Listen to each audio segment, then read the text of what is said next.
Hello everyone, it is time for another Kerbal Space Program tutorial. This one is on landing on the moon. We're going to make some assumptions here. We're going to make some assumptions that you have a craft that is in orbit around the moon that is capable of landing and returning from the moon and returning back to Kerbin. So we're going to cover all of that. Landing, launching from, and returning to Kerbin. It's actually pretty straightforward. This rocket is the stock Kerbal X, available to you in sandbox mode, and if flown efficiently, it's capable of doing a full-blown moon mission, including landing, planting a flag, and returning back to Kerbin. In career mode, you'd probably be building your own rocket, and you can watch some of the rocket designs that I've done in my career mode as well. So, without messing around too much more on any genuflecting, we'll go ahead and start planning a moon landing. The first thing we're going to do is select a nice site. So we have this big crater right here that looks like a great candidate to land in because it's, while it's got some smaller craters in it, it's relatively flat. And it's also interesting. It's also on the light side of the moon. So that means that we can actually see where we're landing and stuff like that. If you're landing on the dark side of the moon, you can do so, but you're going to want to have lights and stuff on your craft. So the first step in planning our landing is I have the moon centered, or the moon focused, is planning a burn that sends us on a trajectory to land. So what I'm going to do is at basically 90 degrees around the moon here. Actually, I don't even need to plan a burn. I just need to do the burn. More or less 90 degrees around the moon. We make sure we're facing retrograde and fire up the engines a little bit. Not full throttle, just tap the shift key a couple of times.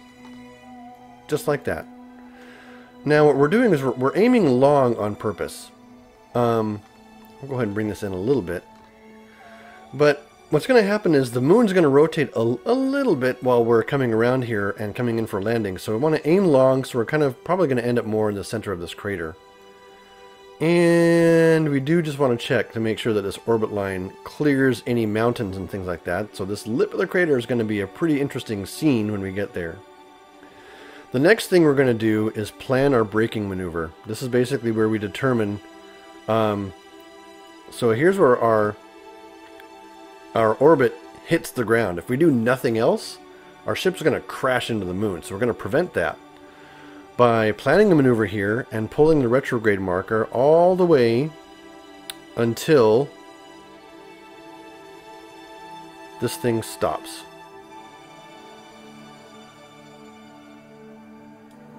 So it started freaking out just like that.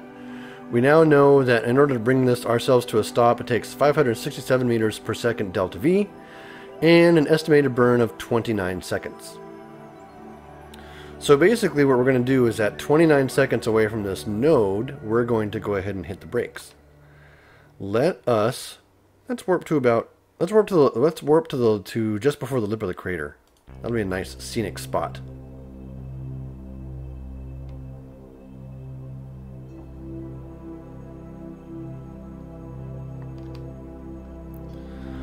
All right. Here we are. Look at this. Let's go ahead and go to camera to view the visuals here. We're not time warping. You can see we're moving quite quickly. We are actually coming over the tall lip of this crater,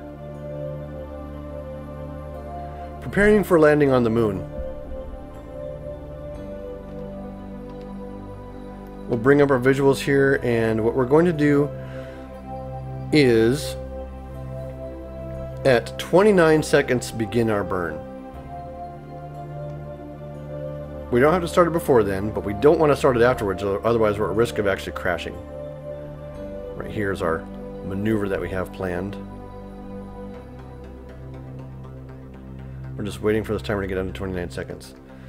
Now, one thing you'll notice is that I'm pointing at the retrograde marker instead of this maneuver node. That's intentional. In order to be most efficient, I want to be pointing directly retrograde to slow myself directly down. And as this autopilot works, basically the pilot, the person flying the craft, will automatically keep my tail pointed directly at the retrograde marker, and as we slow down, that's going to tilt towards the surface. So we actually end up vertical to where we can get ourselves ready for landing. So we're going to let the pilot do the piloting, and we're just going to control the throttle to make sure that we actually come to a stop at the right spot.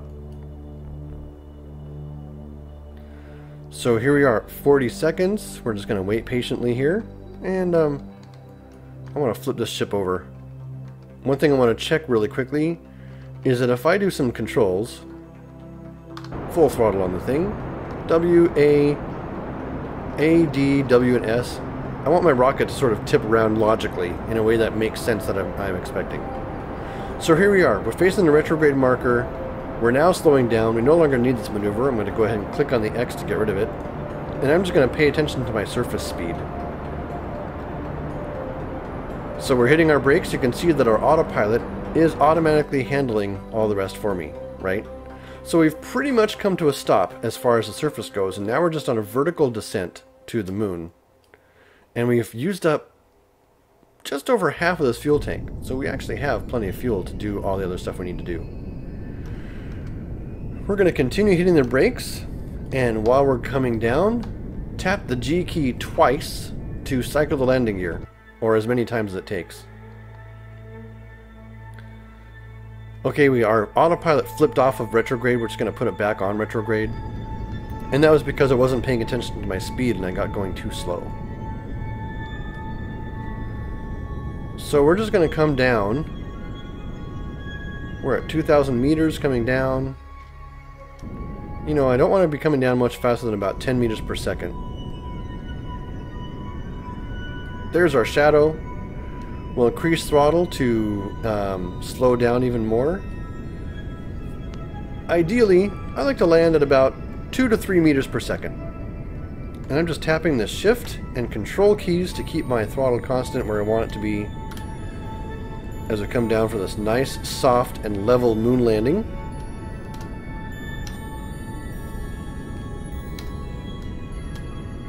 And touchdown, hit the X key to disengage the engines, and we are down on the moon.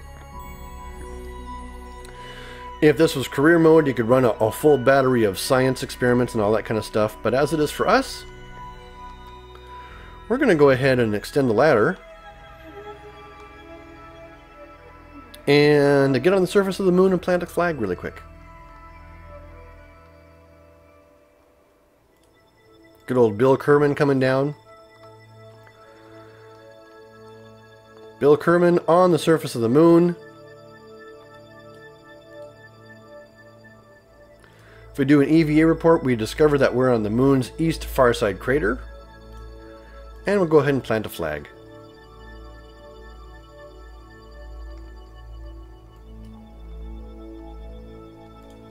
Tutorial. Moon landing. And there you have it. So that's landing on the moon. Let's talk about getting home now.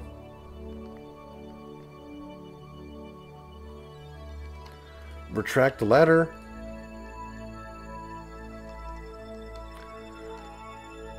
Board our spaceship. And everything like that. Okay. Returning to Kerbin has quite a few steps from the moon. But again, while it is rocket science, it's not very hard. The first thing we're going to do is establish an orbit, and this orbit is going to be in this direction, a counterclockwise orbit. And there's a very specific reason for that I'll talk about later. Throttle up. Pitch over on our 90-degree angle, about maybe 30 degrees above the horizon. And bring up the landing gear. Our apoapsis is at 20 kilometers, which is plenty high. Actually, it's higher than I would generally like. But that's okay. We'll go ahead and add a maneuver here to circularize around the moon's orbit. I want to get this as close as I can to a circular orbit. Now we face our maneuver node, warp to next maneuver.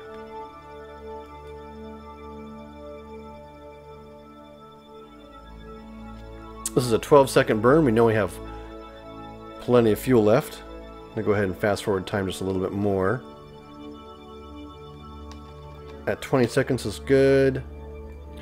So once again, estimated burn time 12 seconds. Divide that by 2. That gives us 6. So we start the burn when node is T minus 6. 7, 6.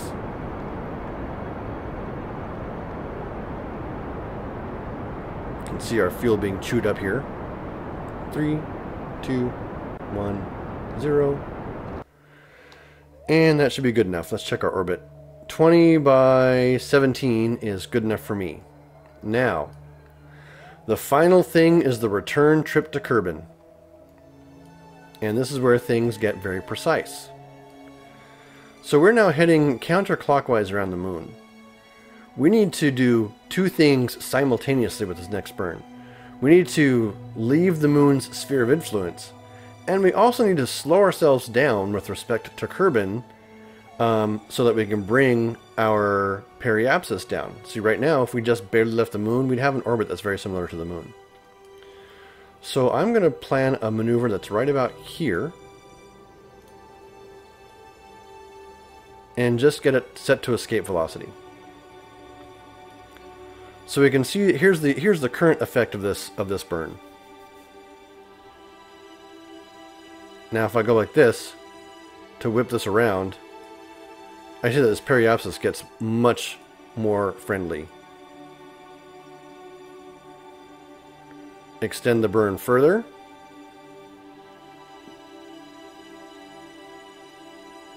And this periapsis keeps coming down lower and lower. Oop.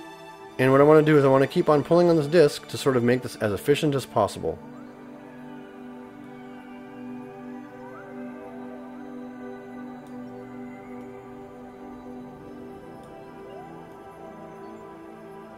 This is going to be a one and done burn. So I'm just fidgeting with both of these, trying to minimize that periapsis by moving the disc around to the right location and pulling prograde.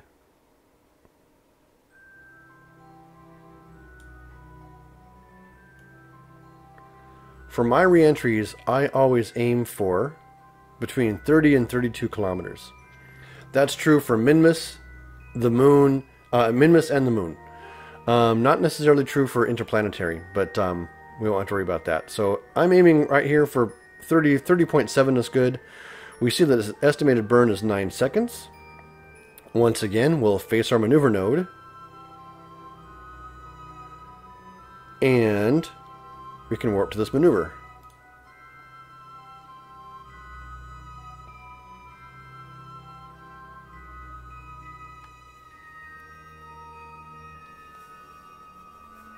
Had a little itch.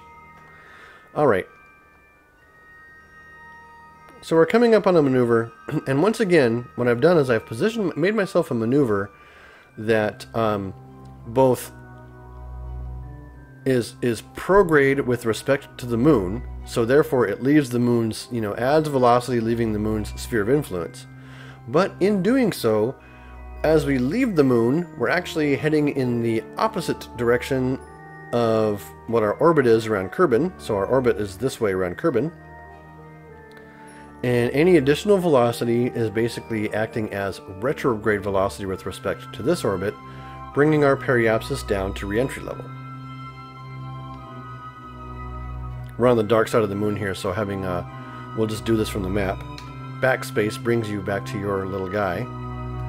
9, 8, 7, 6, 5. Good enough for me. 3, 2, 1, 0. Cut off the engines.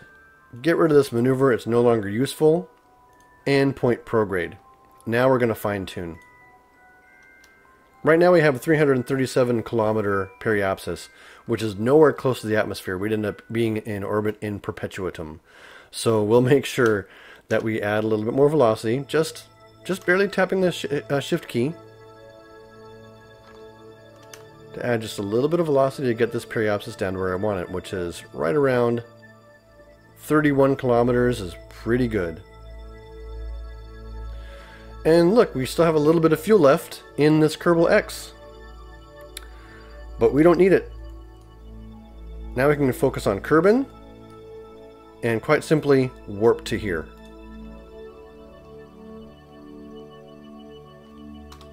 We can see as our craft leaves the moon's sphere of influence, our craft approaches Kerbin.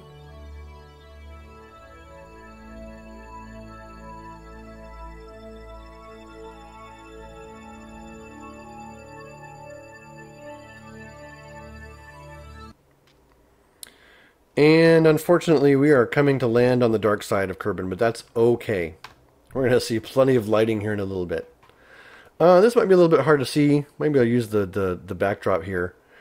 But now that we are in the atmosphere and coming down, it's time to get rid of this dead weight, this fuel tank and stuff like that, so we can orient ourselves for a full reentry. In order to do that without impacting the height of my periapsis, we need to face either orbit normal or orbit anti-normal. So we'll go ahead and face north on this one. And we are ready to ditch this stage. Just like that. We can now turn off SAS, and this capsule is designed to automatically face basically what would be the heat shield down and re-enter safely. So we're coming in at over 31 kilometers per second. We'll be slowing down here. We can see that our periapsis hasn't changed much. It's beginning to change now that we're doing re-entry. And we'll go ahead and just keep an eye on this all the way through the re-entry phase.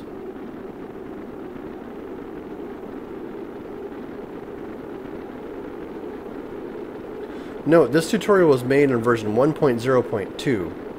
1.0.3 is going to have some updates to the heating and aerodynamics, which are going to be particularly have particular impacts on re-entry. So be sure to check out my latest tutorial after 1.0.3 if there is one, if there's anything different about how to handle re-entry for that. But essentially, if you point at a 30-kilometer height, you don't have to worry about skipping out of the atmosphere or getting into the atmosphere too deep and getting too hot. Your ship should be able to re-enter without any issues. See, now we're down to 22 kilometers per second, or 2.2 kilometers per second.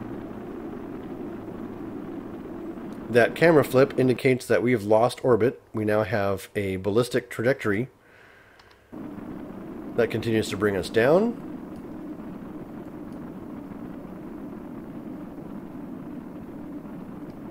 We're crossing 2 kilometers a second and continuing to slow down. All of the rest of this is pretty standard and straightforward as far as returning from the moon. So I'm going to go ahead and fast forward time. I know about that warning. We're going to go ahead and go to full time fast forwarding as we watch the rest of the speed bleed off.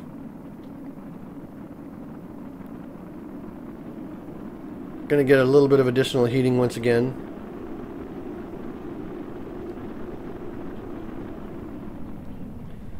And we're hypersonic. Supersonic. There we go. And you guys know how to do the rest. This last stage is waiting to be activated. I like to activate mine at about 8,000 meters. And we're headed to splashdown. There you have it. A full-blown tutorial on landing on the moon, assuming you have a nice circular and stable orbit, launching from your moon landing, and returning to Kerbin. Thanks for watching this tutorial. Be sure to tune into my Let's Plays as I put this tutorial and other skills to use in career mode, trying to manage the entire space agency. And I'll close with my favorite tutorial tagline: while it is rocket science, it's not that hard. Thanks for watching. Goodbye.